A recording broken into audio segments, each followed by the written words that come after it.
Yaron Bauman, everyone. Yaron Bauman.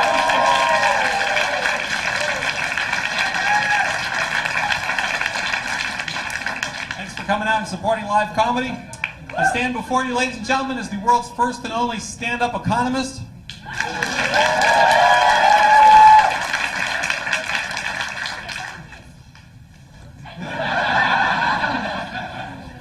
My dad told me I was crazy. He said, you can't be a stand-up economist. There's no demand.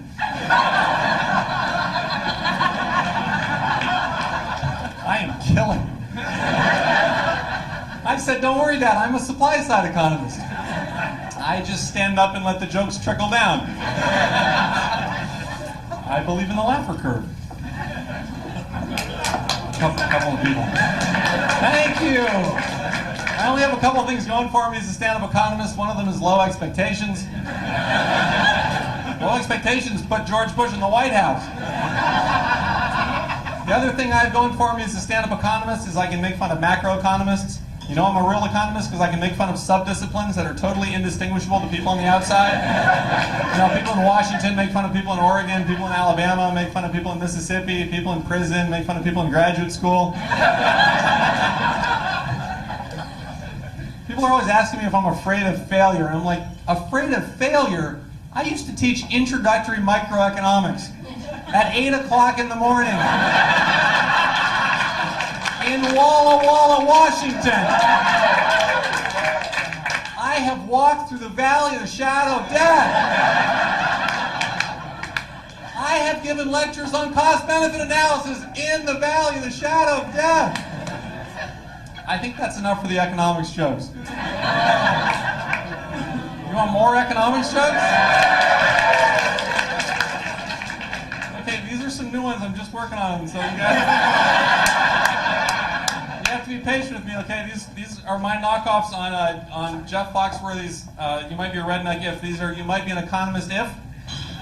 You might be an economist if you've ever tried to pick up somebody in a bank. You might be an economist if you're an expert on money and you dress like a flood victim. This one's my favorite. You might be an economist if you go to a Chinese restaurant and open up the fortune cookie and add at the margin at the end of it.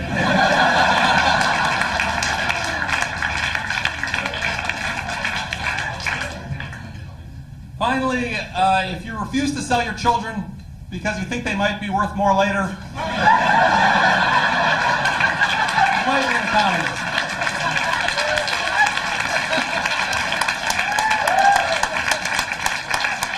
I don't know who you people are over here, but I love you. I love you. In honor of the 4th of July, ladies and gentlemen, I thought I would tell a big joke. about the founding fathers. So George Washington and Benjamin Franklin were having a debate about whether there should be a standing army in the United States or whether we should just have like the Army Reserve, and George Washington said we should have a standing army, and Benjamin Franklin rose in opposition and said that he was against it because having a standing army was like having an erect member. Although it provides excellent assurance for domestic tranquility, it creates a temptation for foreign adventures.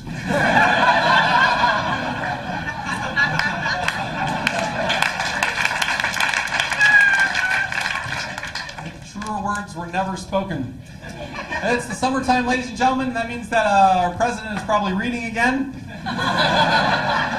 I'm delighted that he's a reader. I'm just disappointed he's not more of an understander. And I'm terrified that he's the decider. I think you ought to read more. I think you ought to talk to people more too, like people across the political spectrum. I think everybody should do that. You know what, to fix American democracy, here's what I think we ought to do. All the young single people, go and date somebody on the other side of the political spectrum. Right? That goes for everybody. If you're a Democrat, go date a Republican. If you support the Green Party, go date a Libertarian. Right? I mean, I know for some of you it's a challenge. If you're a Democrat and you're gay, there just aren't that many congressional Republicans left.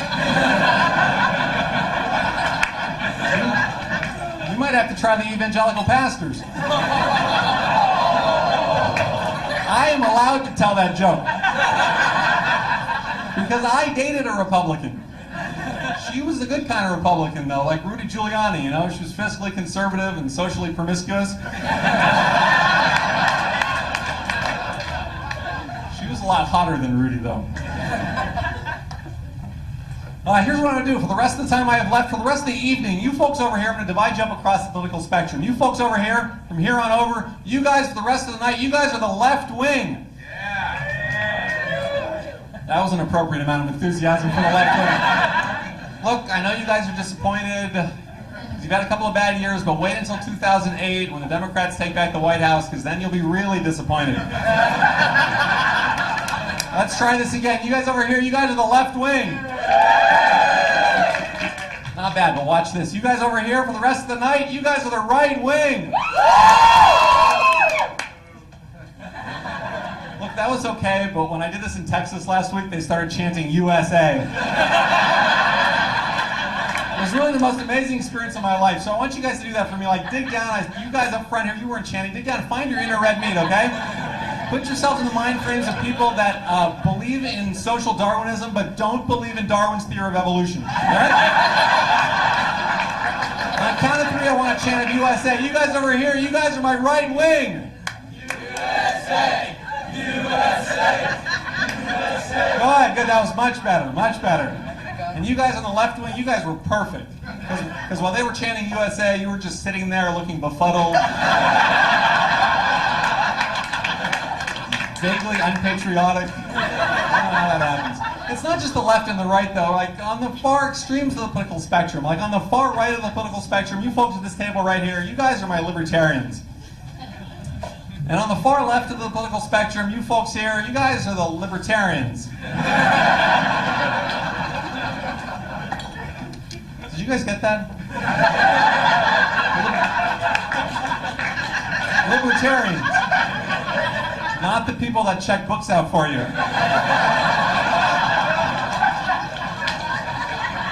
You know what, sir? I don't think you're a libertarian. You know what you are? You're a swing voter, sir.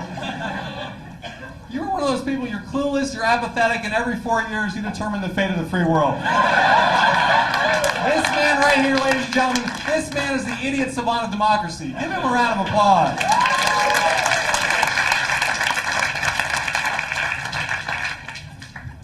Let me close with a joke that's going to appeal to people across the political spectrum. So, Nixon, Ford, and Carter all die, go to the afterworld, they end up in a big white room. This big voice booms out and says, President Nixon, go into the room on your left. And Nixon goes into the room on his left. And there's Charles Manson. And the voice booms out and says, President Nixon, you've sinned. You must spend eternity with Charles Manson. The voice says, President Ford, go into the room on your right. And Ford goes into the room on his right. And there's Jeffrey Dahmer. The voice says, President Ford, you have sinned. You must spend eternity with Jeffrey Dahmer. The voice says, President Carter, go into the room in front of you. And Carter goes into the room in front of him. And there's Paris Hilton.